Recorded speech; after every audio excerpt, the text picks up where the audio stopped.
কালো জানালার মানুষ। রাত তখন প্রায় 11:30। বাইরে ঝড়বৃষ্টি চলছে। বিদ্যুৎ বারবার চলে যাচ্ছে। গ্রামের এক পুরনো বাড়িতে একা ছিল সুমন। তার বাবা মা শহরে গেছে, আর সে পরীক্ষার জন্য বাড়িতে থেকে পড়াশোনা করছিল। বাড়িটা খুব পুরনো। কাঠের দরজা, লম্বা অন্ধকার করিডোর আর দোতলার এক কোণে একটা বন্ধ ঘর। ছোটবেলা থেকেই সুমনের ঠাকুমা বলত, ওই ঘরের জানালার দিকে রাতে তাকাবি না। কিন্তু কেন? সেটা কখনো বলেনি। সুমন এসব বিশ্বাস করত না। সেদিন রাতেও সে পড়ছিল। হঠাৎ পুরো বাড়ির আলো নিভে গেল। চারপাশ অন্ধকার। শুধু বাইরে বিদ্যুতের আলো মাঝে মাঝে ঘরটাকে সাদা করে দিচ্ছিল। ঠিক তখনই ঠক ঠক ঠক দোতলার বন্ধ ঘর থেকে শব্দ এল। সুমন থমকে গেল। সে ভাবল হয়তো জানালায় ডালপালা লাগছে।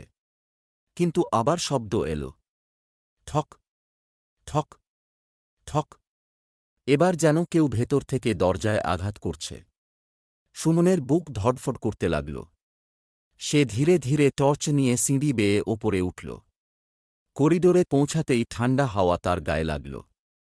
বন্ধ ঘরটার দরজা আধ খোলা। যদিও সে স্পষ্ট মনে করতে পারছিল দরজাটা বন্ধ ছিল। হঠাৎ ভেতর থেকে ফিস ফিস শব্দ এল। সুমন। সে জমে গেল। কারণ গলাটা তার মৃত ঠাকুমার।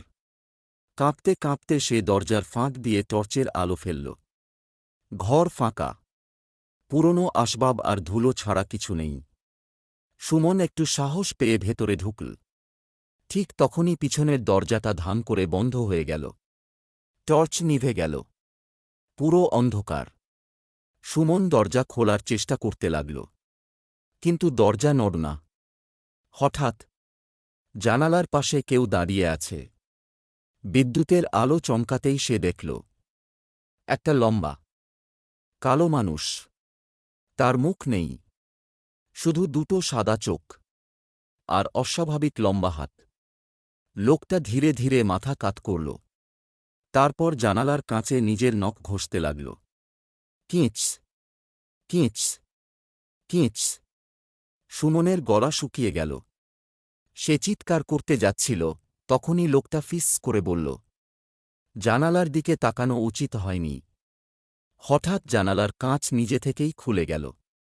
বাইরের ঠান্ডা বাতাস ঘরে ঢুকে পড়ল।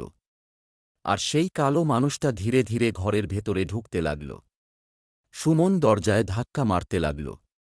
ঠিক তখনই তার কানের কাছে কেউ ফিস করে বলল, ও এখন তোর পেছনে।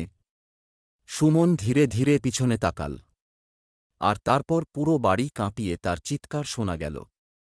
পরদিন সকালে প্রতিবেশীরা বাড়ি ঢুকে দেখে ঘরের দরজা খোলা। ঘর ফাঁকা। শুধু জানালার কাঁচে রক্ত দিয়ে লেখা, ও আবার ফিরবে।